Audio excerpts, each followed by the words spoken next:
So for people who are new to Bhagavan's path, who are just now starting in this spiritual journey, if they ask you what is Bhagavan's teaching and why this is the uh, only path or this is the path towards happiness.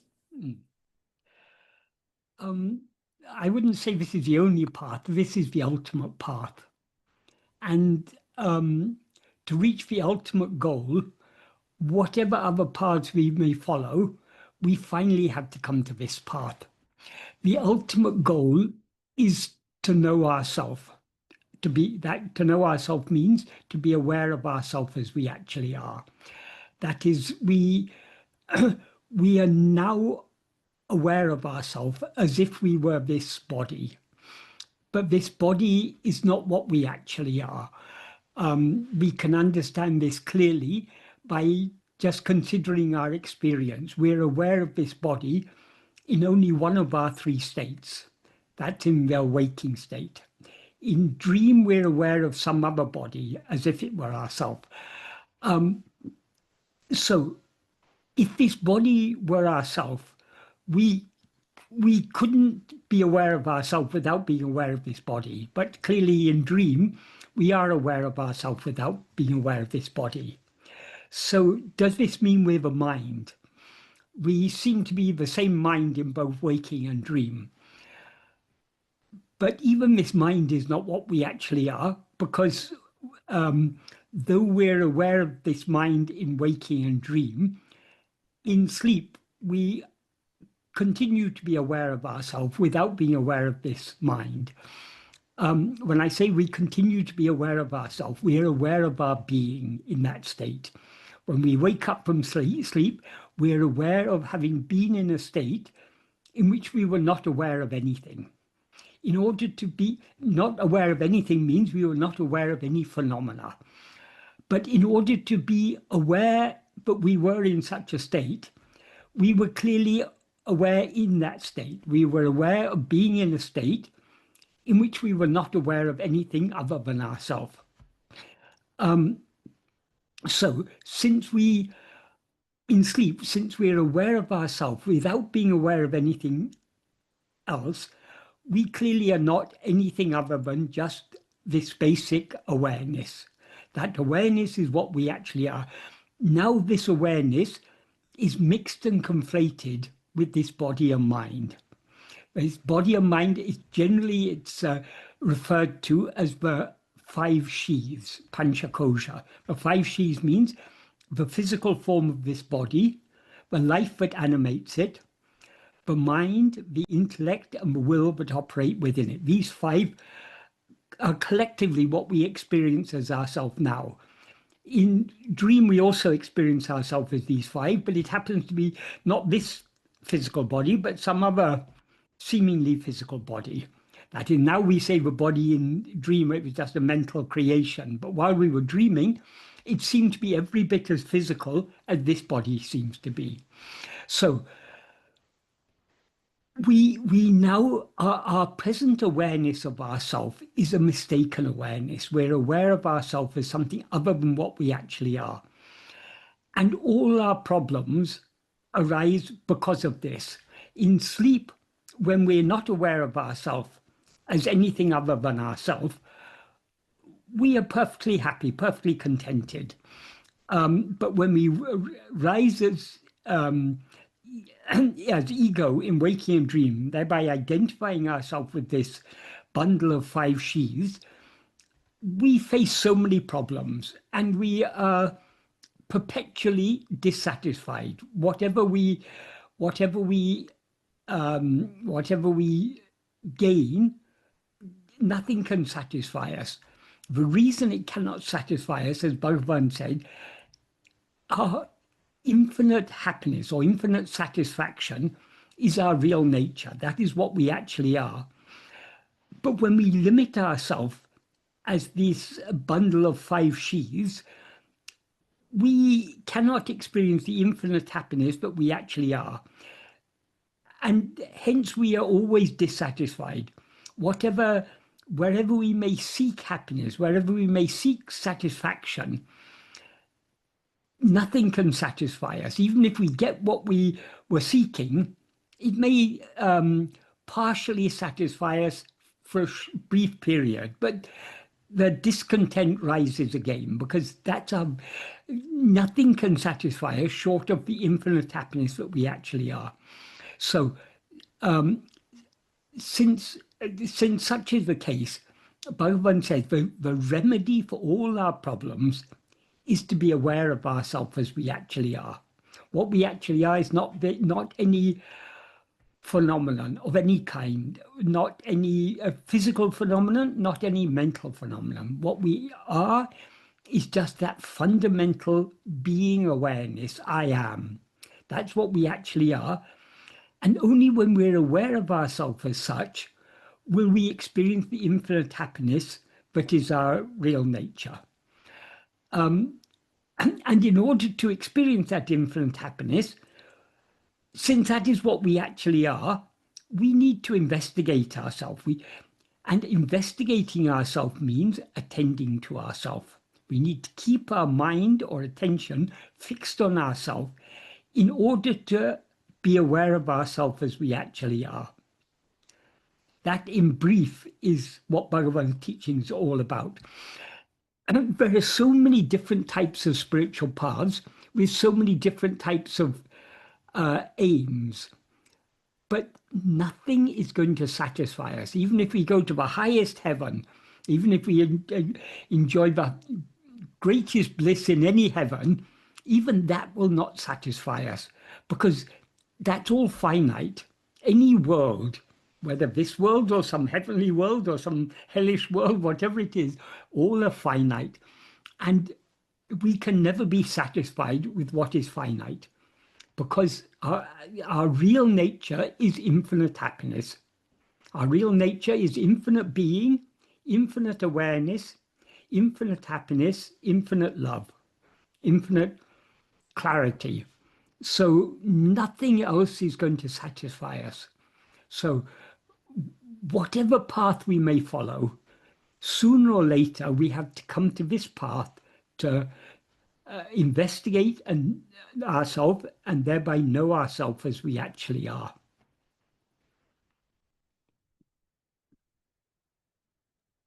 Thank you, Michael. Yeah. So one other question or follow-up question on this is, so in terms of Vishaya Vasanas, so we are constantly being pulled outward. Yes. So we try to get some happiness from some objects or some external things. We go Yeah. outside. So Yeah. how I see is that is one. And another thing is like we try to avoid suffering or pain. Yeah. So as I follow this path, I can see that my Vishaya Vasanas or my tendency to go outwards to get some happiness is greatly reduced. And I clearly see that nothing will satisfy me. And I try to abide in this self or try to practice.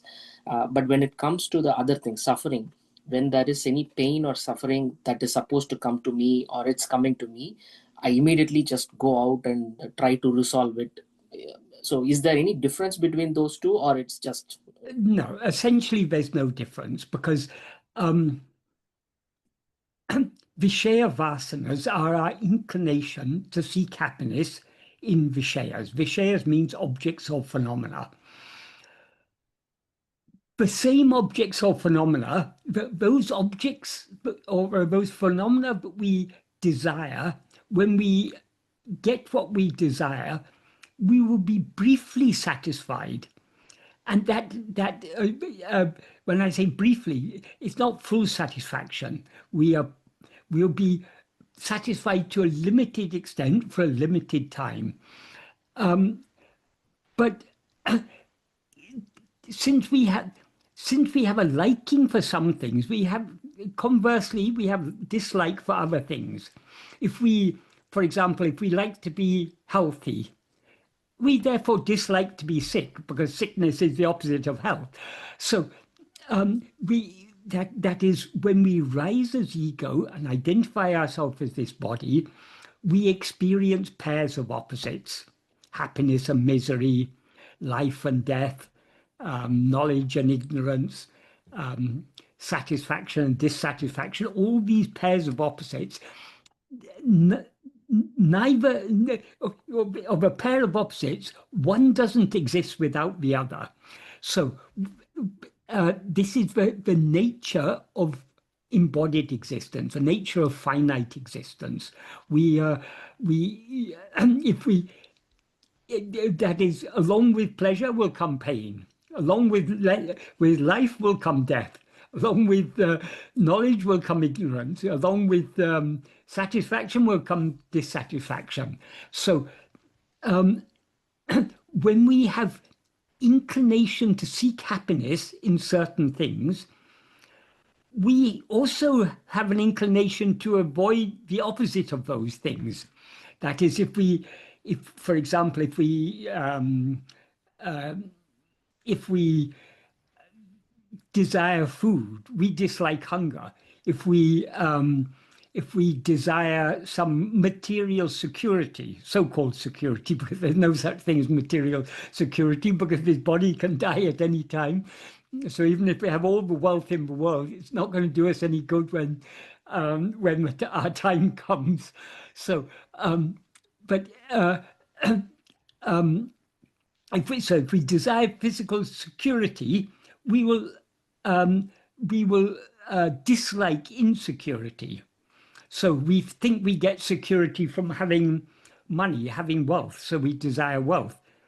And then if we desire wealth, we fear to lose our wealth or fear to fail to gain what we desire. So this pleasure and pain, these are a pair of opposites. They will always come together.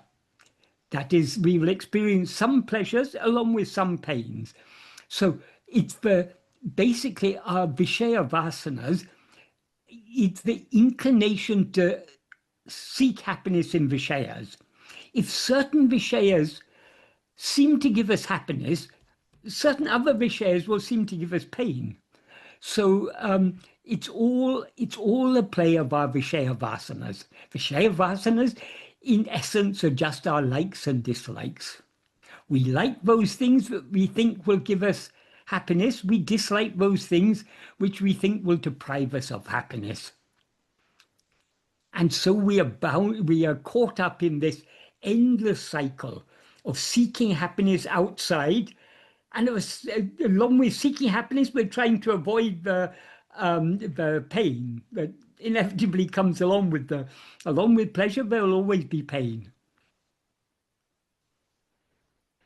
Thank you, Mike. So one more question is, so when Bhagavan says I-I, you clearly explained in several places that it means I am I. Yes, it's not, Bhagavan doesn't say I-I. Right. In Tamil, Bhagavan says nan. In Sanskrit, he says aham. That has been mistranslated as I-I. But what it correctly means is I am I. Right. So in some cases, Bhagavan says nan endru ondru udikum. I. And in some cases, Bhagavan says even if we say I repeatedly, that will take us to I. So in those places, does it mean that he just says twice to emphasize it, or is even in that place it means nan means it's I am I? Well, in the fifth paragraph of Nana, he says even if one goes on thinking I, it will lead to that place. There he puts I, nan, nan. So there it just means if we go on thinking I, that will lead us to that place. That is if for example, it's the same principle in Nama Japa. In Nama Japa, we're repeating a name of God. And the reason we repeat the name of God is to keep our mind fixed on God. It's an aid to keeping our mind fixed on God. If you say any word, if you know the meaning of the word, it brings a certain thing to your mind. If you hear the word apple, it brings a certain fruit to your mind. If you hear the word run, it brings a certain action to your mind. So every word refers to something. So the word brings its referent to our mind when we hear it. So the reason Bhagavan suggests if we think I, that's an aid to keeping our attention on ourselves. By thinking it helps us to keep our attention fixed on that to which this word I refers. The aim is not to keep our attention on the word I, but on that to which the word I refers. So in that case, there, as I say, clearly Bhagavan puts I, comma, I. So he's implying there repetition of that word I. For example, there's an example, I think it's recorded probably in Day by Day. There was a family from Kanpur, the Khanna family. They were very devoted to Bhagavan, and the husband and wife often used to come to Bhagavan. And they also built a big guest house in the Morbi compound. So they were quite a wealthy family. So, I mean, they were very dedicated to Bhagavan. So one day, Mrs. Khanna said to Bhagavan, Bhagavan, I'm a busy housewife. I've got many children. I've got many responsibilities to take care of my children, take care of the house and everything. How can I find time for meditation? Bhagavan said, all you need to do is go on thinking I. Whatever you may be doing, you're doing your household work, you're looking after your children, go on repeating I.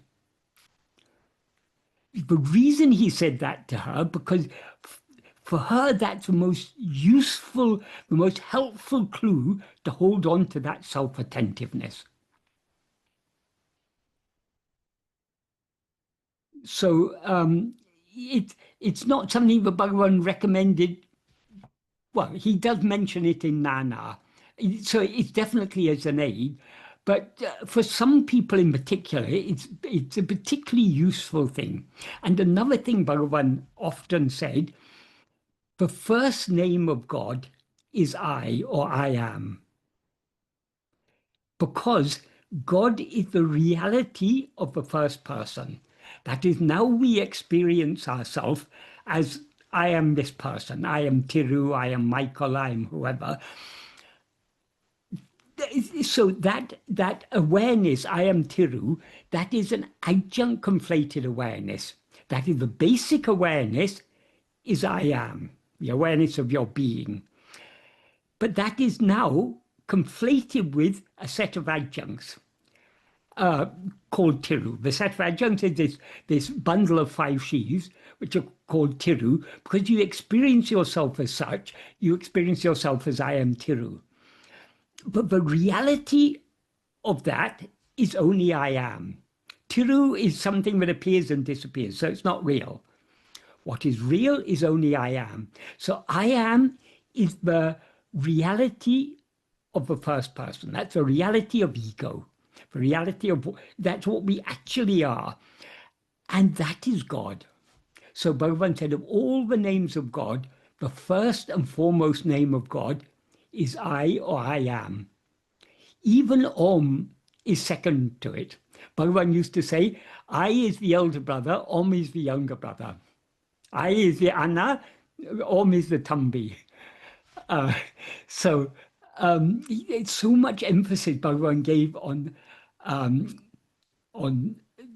this on the word I, because that is the word I is the natural name for awareness. That is, whatever is aware is always aware of itself. And it refers to itself as I. That doesn't mean that it's not language specific. In Tamil, it's Nan. In Sanskrit, it's Aham. In English, it's I. In French, it's je.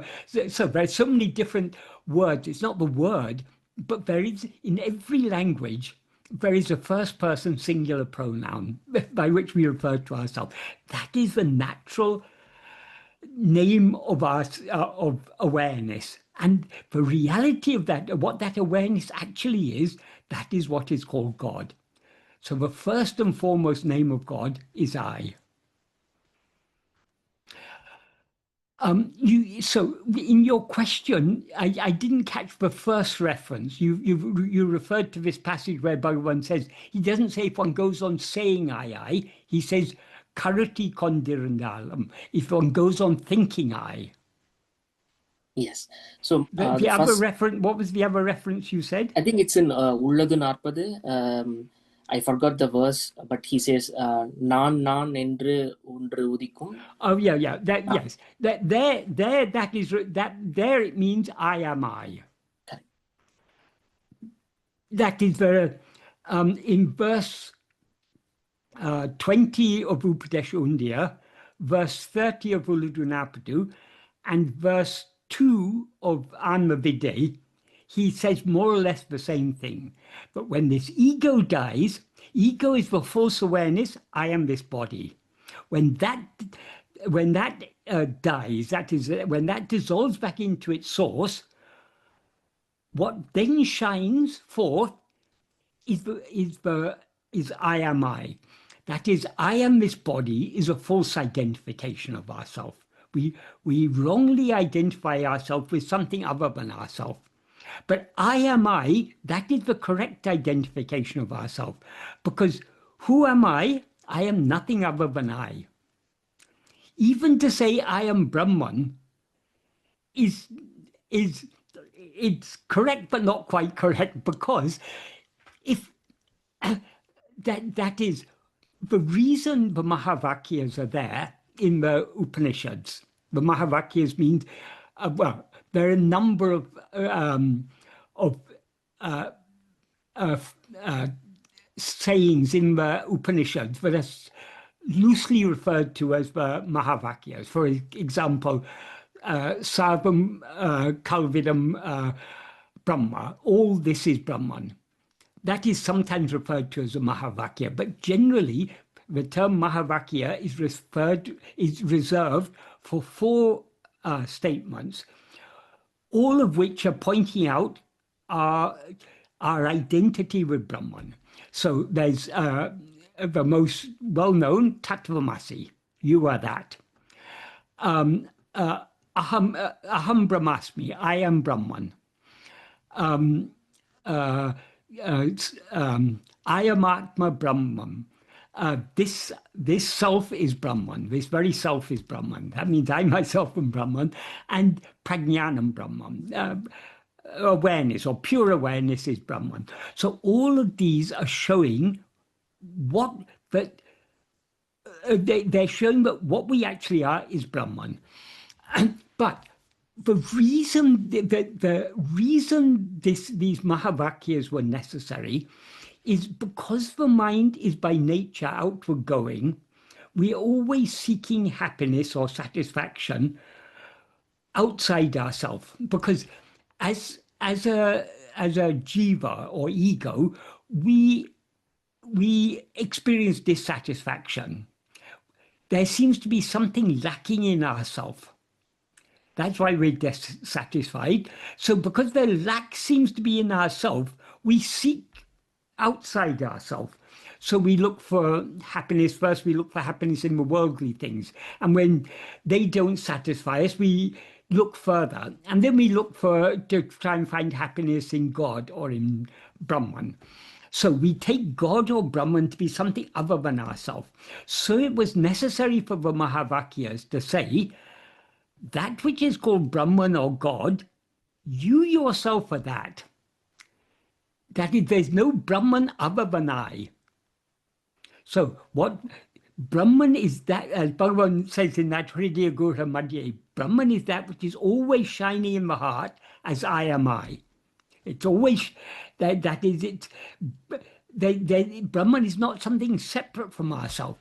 So if we understand these Mahavakyas correctly, the purpose of the Mahavakyas is to turn our attention back to ourselves. Our attention, which is going outwards, seeking the happiness, the knowledge, the love, the God or Brahman or whatever it is, we're seeking it outside ourselves. But it can't be found outside ourselves because it's our own reality. So we can only find it in our own heart. So the aim of the Mahavakyas is to turn our attention back to ourselves. So when, for example, it is said, Aham Brahmasmi, that what we should understand from that is there is no Brahman other than I. When it is said Tatvamasi, there is no tat other than Tum. Tum means you, but it's referring to ourselves. So we ourselves are that. So the final experience is not going to be I am Brahman. The final experience is going to be I am I, nothing other than I. And that I is Brahman. That's a secondary thing. So Bhagavan emphasized, because so long as we identify ourselves with anything other than ourselves, that is ignorance. So Bhagavan used to say, I am this or I am that is ignorance. I am I is knowledge. Thank you, Michael. As you say, that is the significance of I, because it refers to Brahman or awareness. Yeah. And I also see that even if we take I am this body, that is a path towards that. That's where we that is trace, like how to go to that is that is in this mixed awareness, I am this body. There's a real element and an unreal element. The real element is I am. The unreal element is this body. So in Atma-vichara, self-investigation, what we are investigating, we're not investigating this body or mind or any of these adjuncts, any of these phenomena. We're investigating I. That's why Bhagavan often referred to this path as the investigation, who am I? Nana ennum jnana vicharam. Says that is the awareness investigation. Jnana vichara means awareness investigation. The awareness investigation, who am I? Thank you, Mike. So what we're investigating is only I. We're not investigating anything other than I. We're not investigating any of the things that we now mistake to be I, like this body or mind. We're investigating just the awareness I. That's why he called this part Atma-vichara, means self-investigation, or jnana-vichara, awareness investigation, because that awareness is what we actually are. Thank you, Mike. I think Sanjay has a question. Please go ahead, sir. Yes, sir. So I asked one question per meeting to Michael because I have so many questions. I will not ask in one meeting. So that's I made. Right. So that way I give chance to others also, sir. Right. So, sir, my question this time is, when we talk about a turbulent mind or a distorted mind, Yes. what are we exactly talking about? Are we talking about the thinker of the thoughts or the actual thoughts themselves?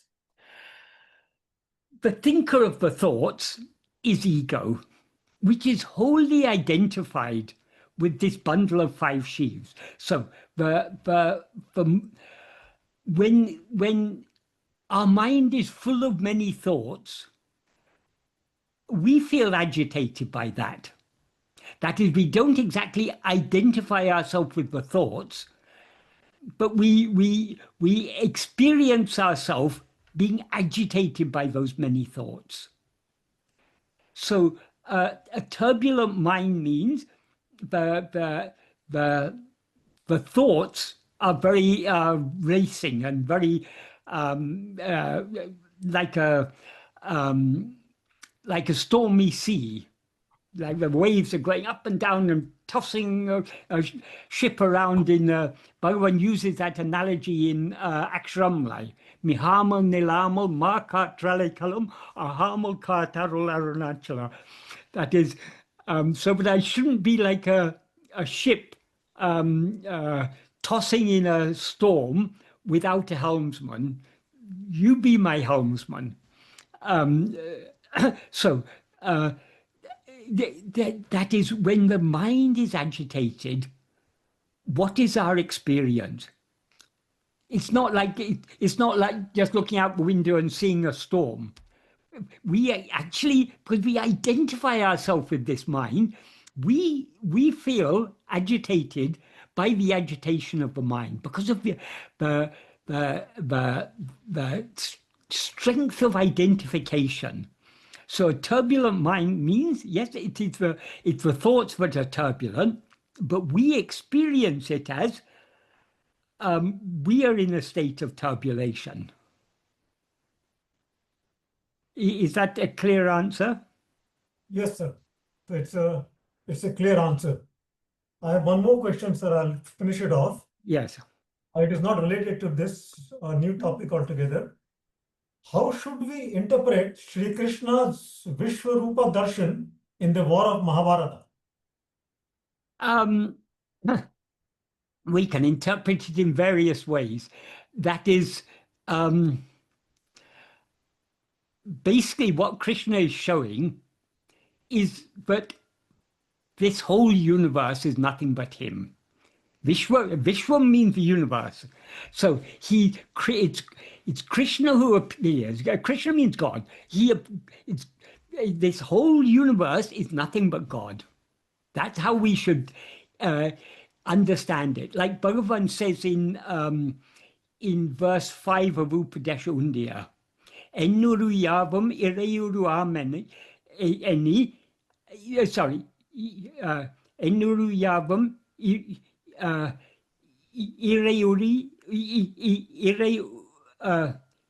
irayuru am enni varipadul undipara, isan nalpusane undipara. That means worshipping, thinking that all the 8 forms are forms of God is good worship of God. All the 8 forms means the 5 elements, space, air, fire, water, and earth. That means the basic constituents of this material world, and also in their subtle form, the constituents of this mental world. The other 3 are generally said to be sun, moon, and jiva, the living beings. So in other words, Ennuru includes the whole universe, is included in Ennuru. Considering this whole universe to be God, worshipping accordingly is good worship of God. So this definition Bhagavan gives of puja, he's not limiting puja just to the ritual puja done, the ritual worship done in temple. You can worship, if you see a hungry person and you give food to that person, not with the attitude, oh, this poor fellow, I'll give him some food, but with the attitude, God has come in the form of this person. This is an opportunity for me to worship God in the form of that person by giving food. Likewise, if we consider the whole world to be God, we will treat everything with respect and with kindness.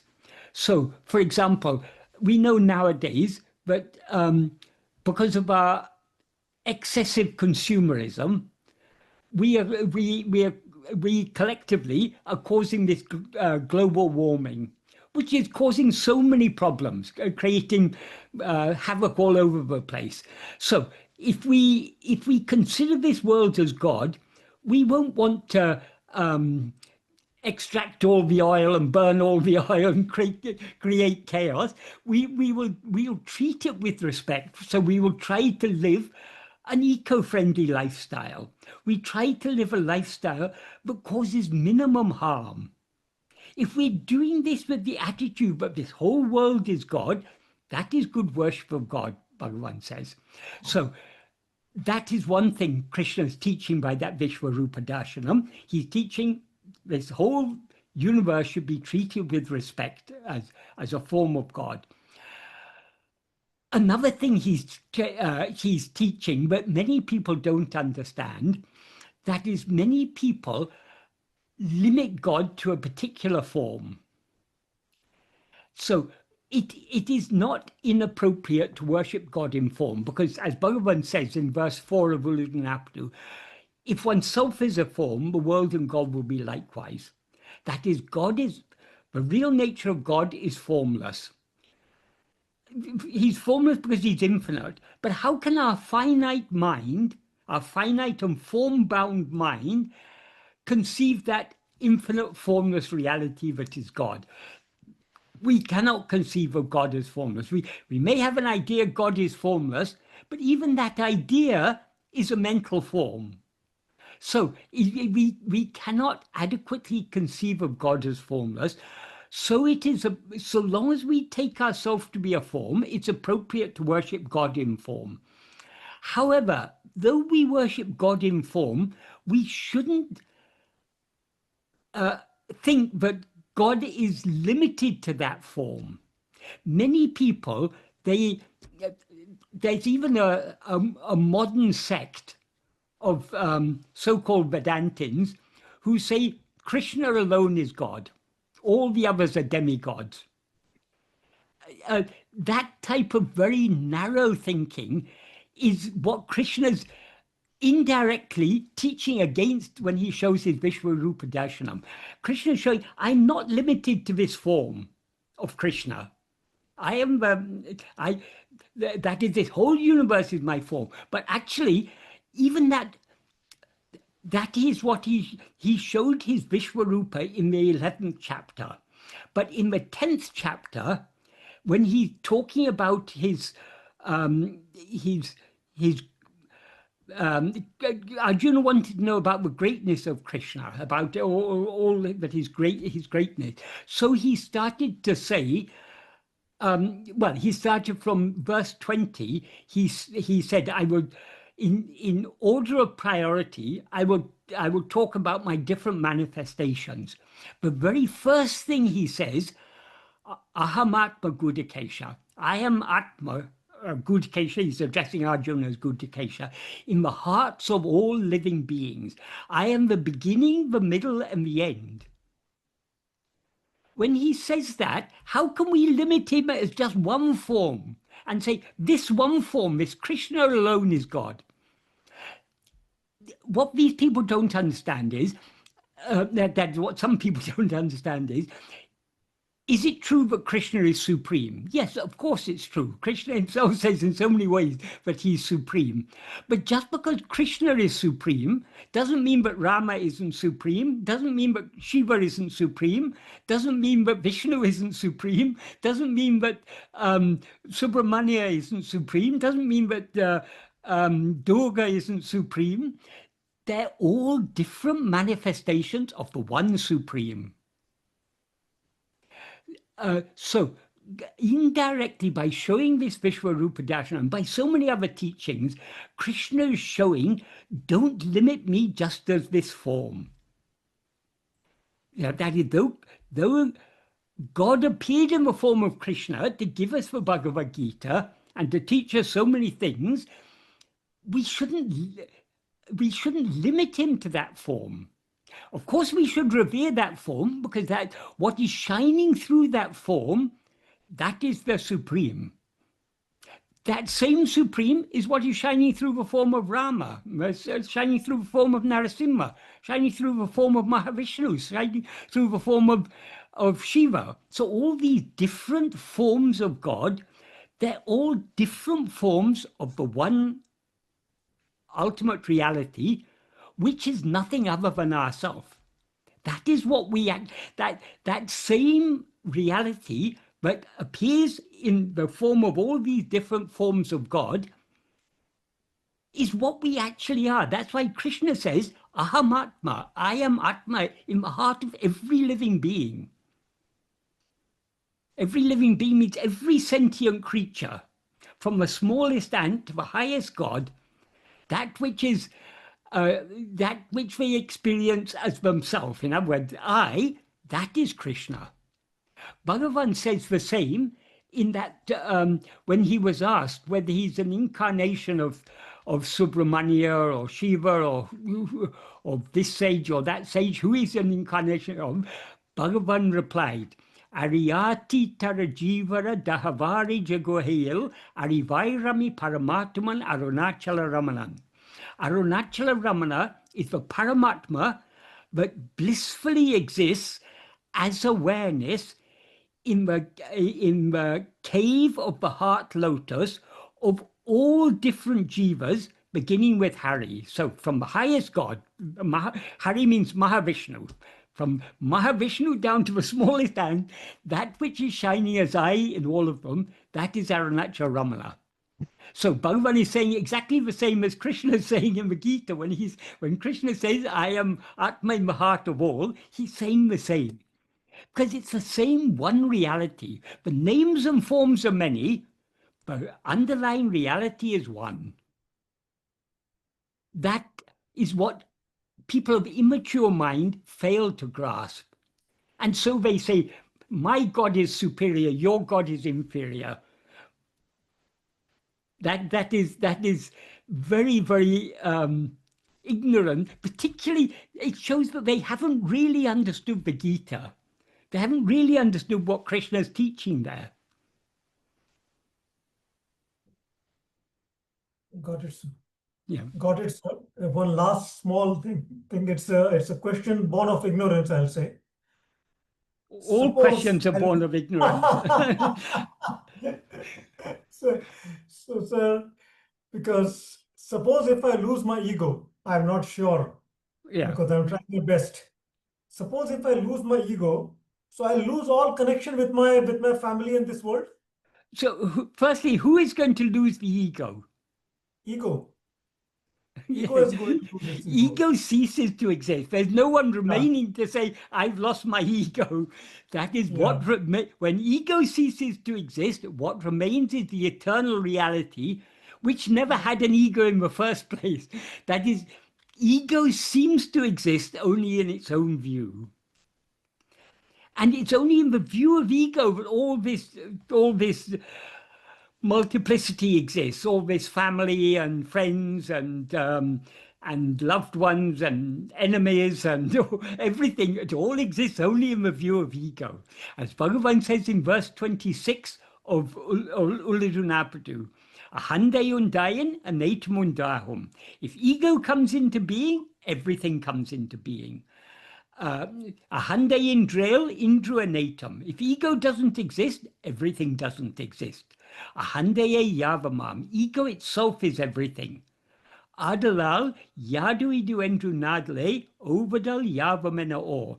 Therefore, know that investigating what this is giving up everything. The reason he says that is everything, all this multiplicity, exists only in the view of ego.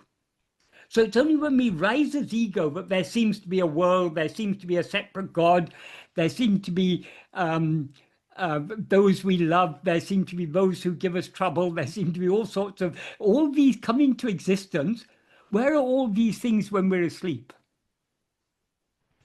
Do we fear to fall asleep because, oh no, I don't want to leave my loved ones? No, when you're tired, you fall asleep.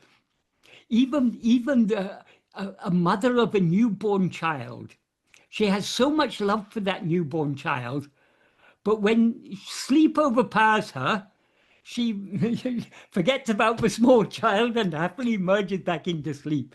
So we are leaving our loved ones every day when we fall asleep. So all these exist in the. And what is the connection between us and our loved ones? My wife, my children, my parents, my brothers, my sisters, my cousins. How are these all connected with us? They're connected with this body. Because we take ourselves to be this body, we feel they are our relatives. We feel connection with them. Even our friends, what connection do we have with our friends? It's because I take myself to be this body, and this particular this other body is very kind to me and everything. So we are close. We have similar interests, so we are friends. So everything is rooted in this dehabhimana, this identification and attachment to the body as I. So when you know yourself as you actually are, you are not, in one sense, yes, as Bhagavan says, you're giving up everything. But that doesn't actually mean that you are you are giving up your family. When you know yourself as you actually are, you know everything else as it actually is. Then you will know that your family, your beloved wife, your beloved children, parents, everyone, they're nothing other than you. That's the state of perfect love. Perfect love is the state of oneness. Because so long as you take yourself to be this body, this person, Sanjay, your love for your loved ones is partial. You love your wife, you love your children, you love your parents. Why? Because they're my wife, my children, my parents. But you love them because they're yours. Your love for yourself is greater than your love for them. Your wife is very kind to you. She takes care of you. So you love her. Supposing your wife was every day giving trouble to you, making your life a hell, it's very difficult to continue loving someone who's always making one's life a misery. So it's ultimately, in the Upanishads, it said, the wife, the sons, they're all dear for the sake of the self. That means for the sake of the self means for the sake of oneself. So ultimately, as Bhagavan says in the first sentence of Nana, for everyone, the greatest love is only for oneself. So long as we experience ourselves, have a limited experience of ourselves, so long as we experience ourselves as this limited person, whatever love we have for others, even the love we have for God, is still partial. So if we want to experience the fullness of love can be experienced in the state of perfect oneness. Many people say you, but that love implies there has to be two. Many, even theologians often say that when they argue that God has to be separate, they say there can be love only if there are two. But they overlook the simple fact that we all love ourselves.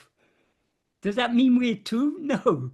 So the fullest love is love for oneself. So when we know ourselves as we actually are, we will know ourselves as the infinite whole. There'll be nothing other than us. That is the fullness of love. That is the love Bhagavan is referring to in Aksharamlai when he sings Ambu Vilalipol Amburu Vunilene Anpai Kare Tarularunachala. Like ice in water, graciously melt me as love in you, the form of love.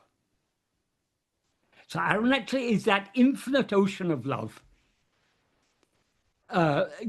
We are nothing other than that. But so long as we identify ourselves with this body, we seem to be separate, just like an iceberg in the sea seems to be separate from the sea. But actually, it's nothing but the sea. It's exactly the same water. It just happens to be in a solidified condition. So we need to melt and lose ourselves in that love. So that's the greatest love.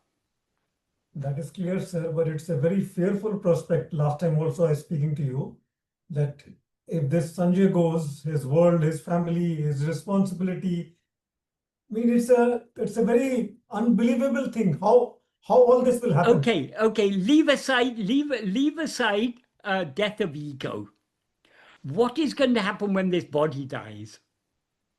You're correct. We have to remember this. We cling to this life as if it's so real, so permanent. But one day, sooner or later, maybe today, maybe tomorrow, maybe after 10, 20, 30 years, this body is going to die. But the only certainty in this life is death. We are just certain to die. So we're anyway going to be separated from all our loved ones.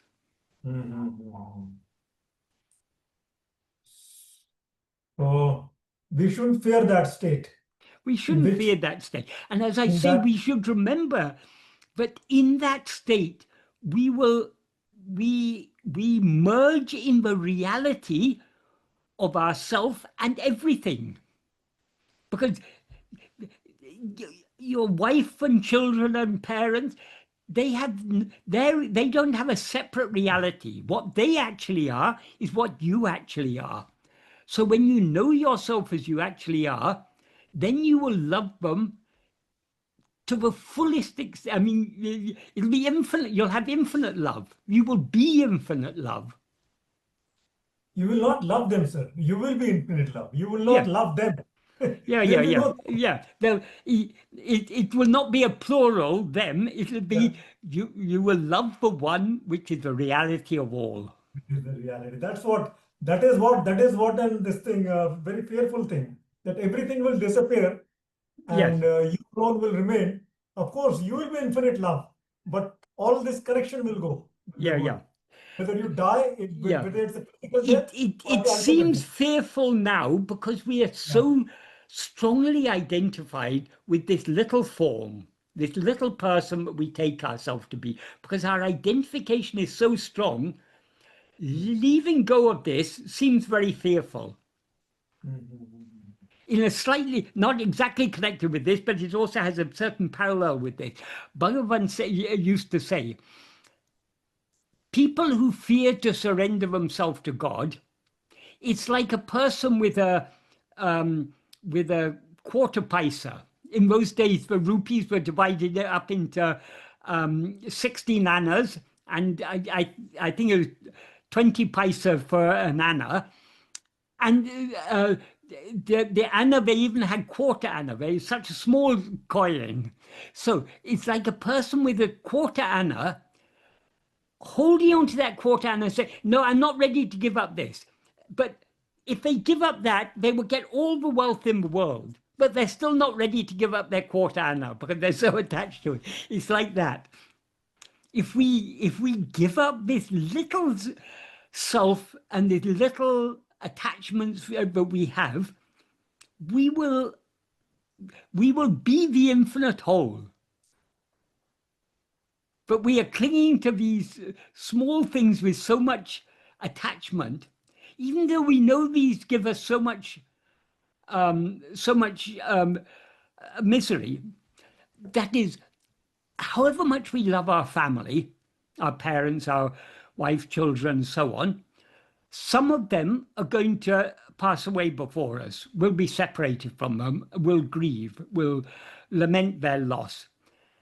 And we're going to pass away before other ones, and they're going to grieve our loss. So so long as we identify ourselves as a body, this the joys and sorrow of life we have to experience fully. If we give up this identification, we leave behind all the joys and sorrows of life, and experience the infinite happiness that we always actually are. We experience it by being it. We can only know that state once we are in that state, Of course, as Bhagavan yes, says. That's yes, yeah, beyond comprehension. yeah. Beyond comprehension. And if it seems fearful to us, pray to Bhagavan. It seems fearful to us because of our love for these things. We have love for these things because of our lack of love for the reality. So pray to Bhagavan to give us ever increasing love for him. That is what will free us from all these attachments. There's a beautiful verse in Tirukkural that Bhagavan often used to quote. I can't remember the exact verse in Tamil. It's something Patratran. Where the meaning of the verse is, I can't say the exact meaning, but the gist of it is, in order to be free of attachment, be attached to he who is free of attachment. He who is free of attachment, we can take it as God, we can take it as our own reality. It means the same. So only by being attached to God can we free ourselves from attachment to all other things. because God is ever free, eternally free of attachment. Thank you, sir. I've taken a lot of your time Yes. today. Thank you, sir. Sanjay, if you have more questions, please go ahead, sir, because we don't have any other question. So if you have more, you can ask. Okay. So I'll just say one thing, sir. In this connection, I just remembered that Bhagwan, and I think you also say a lot of times that the greatest service we can do to others is to lose ourselves in that infinite clarity. So in Yes. that way also I can look at it. That instead of a loss to them, I'll be doing a service to them. Yes. Yes. The greatest service. Yeah, that's what I'm saying. Yeah. I'm not feeling that I'll be running from my responsibility. That's my Yeah. state of mind now. Yeah. Yeah. That Yeah. what will happen to my daughters has to be married now. Yeah. My younger daughter, now we are looking for a boy. So if I am no more there, who will get her married? Yes. But ultimately, that will be the greatest service because I'll take Exactly. away all their worries. Yeah. I'll Yeah. take away all their, not only my worries, Yeah. but the worries and concerns of everybody. Yes. And even that worry you have now, that worry is natural to have. But Yeah. if you think of it, even that worry is foolish, because at the time your daughter was born, Bhagavan had already decided the proper husband for her. It's already, her life has already been planned by Bhagavan. Just bless her, sir. When that one Parameshwara Shakti is driving all karyas, as Bhagavan said, why should we, instead of yielding ourselves to it, be constantly thinking it's necessary to do like this, it's necessary to do like that? Yes, as a father, it's your responsibility to find a suitable husband. But that's already determined. You're just playing the role that you have. As a father, you have certain responsibility. You play that role, but it doesn't depend on you. It's already been decided.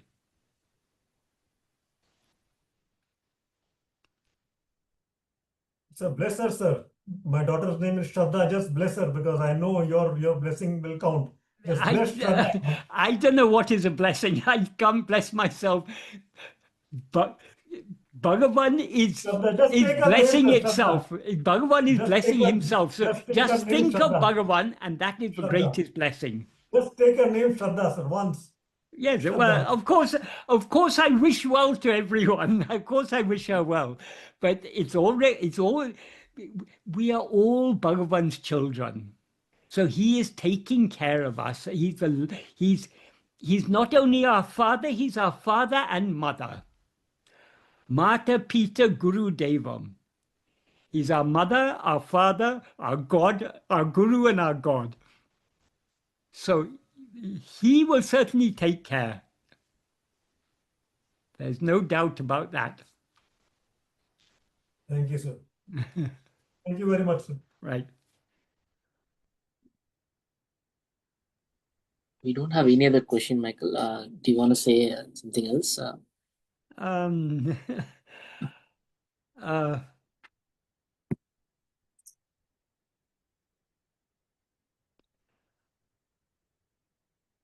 oh. When I think, when we think of Bhagavan, then my mind goes quiet. Sir, I've been reading, like discussing the verses of Akshara Manmala, one verse a day with my friends. Yes. I'm finding so much of depth and so much of rich meaning in it. I can myself, now the meaning comes from within. Exactly, So, exactly. We yeah, shouldn't, yeah. yeah. But the more we follow Bhagavan's path and keep our mind dwelling on his teachings, they themselves will reveal their inner meaning and implication, the full depth of their meaning and implication. They will themselves reveal it to us. Yes, because That's why earlier I was, dwelling on yeah. his teachings and trying our best to put them into practice, that is what we have to do. That's all we have to do. He will take care of everything else. He is Because taking care of everything he else. is taking care of. because my earlier idea was that somebody has to explain these meanings to me, that I Yes. have to go to Michael.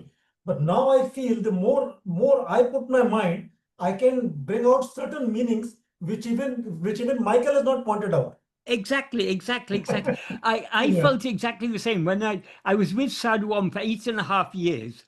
Yes. And I questioned him relentlessly because I I like to understand everything. So I questioned and questioned, and the more I questioned, the deeper and deeper answers I got.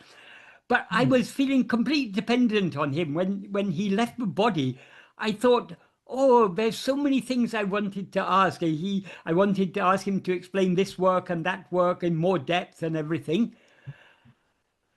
But as time went by, I found more and more that it to me it felt like being with him for those 8 years, through that my association with him, Bhagavan sowed a seed in my heart, and that has been, and he's been nurturing it ever since.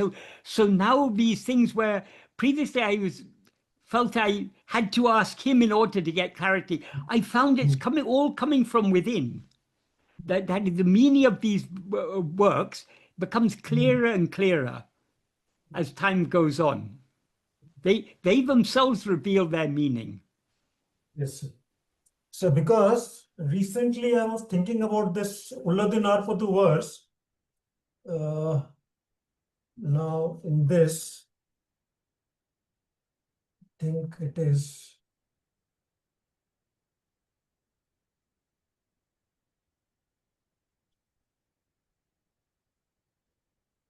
Yes. So it is verse 3. What is the use of disputing? The world is real, an unreal appearance. The world is sentient. It is not. The world is happiness. It is not. Leaving the world and investigating oneself, one and two ceasing, that state in which I has perished is agreeable to all. Yeah, This is the verse.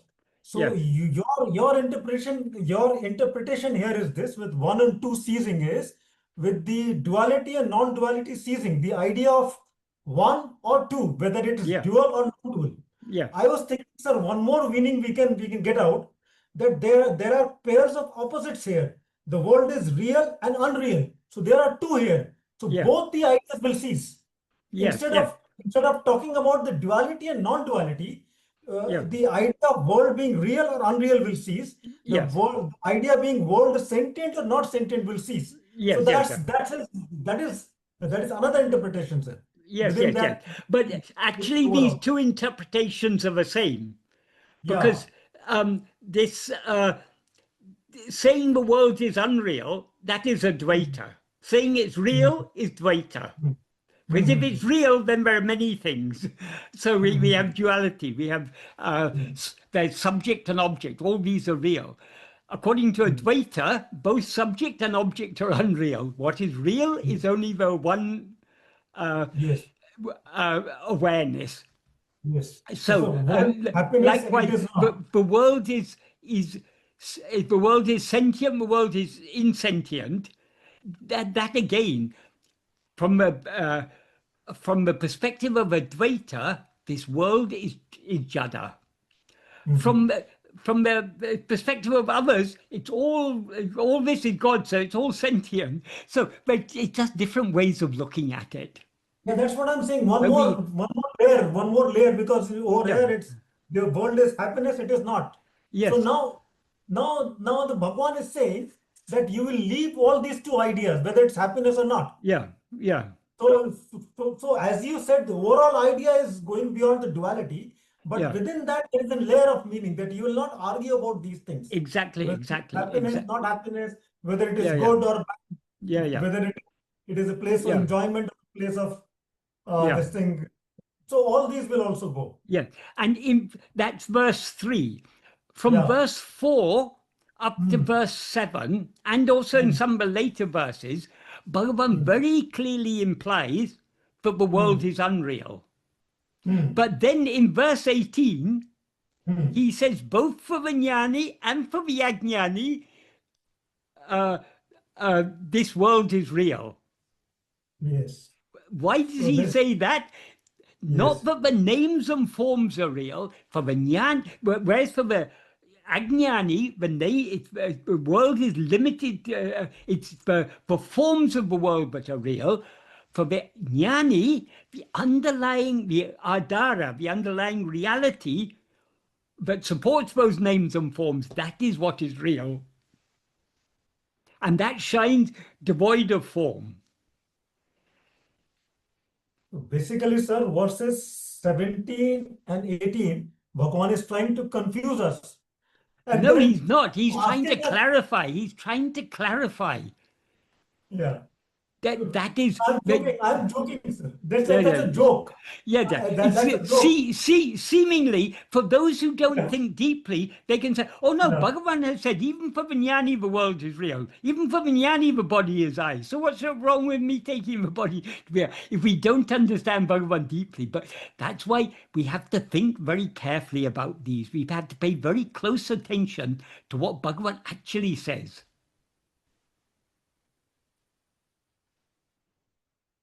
Such a blessing, sir, to come to Bhagwan, because now since 5 years my restaurant is closed. So we have a group of about 15 persons in which Carlos is also there and few other friends. Yeah. Whole day we are discussing this. Yes. There's a group. And Yeah. now we're discussing Aksharaman Malai, one verse a day. Yeah. Your writings, Sadhu Om's writings, Murugan's writings, focusing Yeah. only on that. It's being such a rich journey since Yes. last 5 years we are doing it. Yes, Bhagavan is very, very kind to us. He's given us such rich, tasty, wholesome, nourishing food in the form of his all his verses and his teachings. He has given us such nice and teachings, and he has also given us one more thing, the time to dwell on it. Like you and me. Yeah. Now my business is closed since 5 years, but Yes. he's providing for me everything. Yeah. I'm not dependent on physical this material needs, but Yeah. he's giving us so much time Yes. to dwell on Bhagwan's teachings, like Yes. he's giving Yes. you. Yes. Yes. Yes.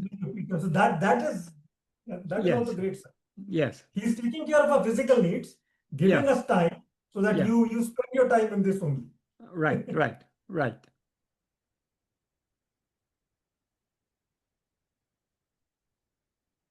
Thank you, sir. Right. Thank you. Thank you very much. Thank you.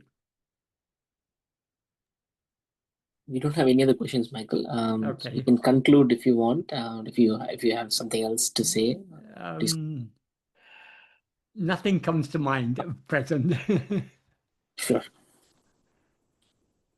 Yeah. Then we'll conclude the session then. Okay, right. Thank you, everyone. Namo Ramanaya. Thank you, Michael. Namo Ramana.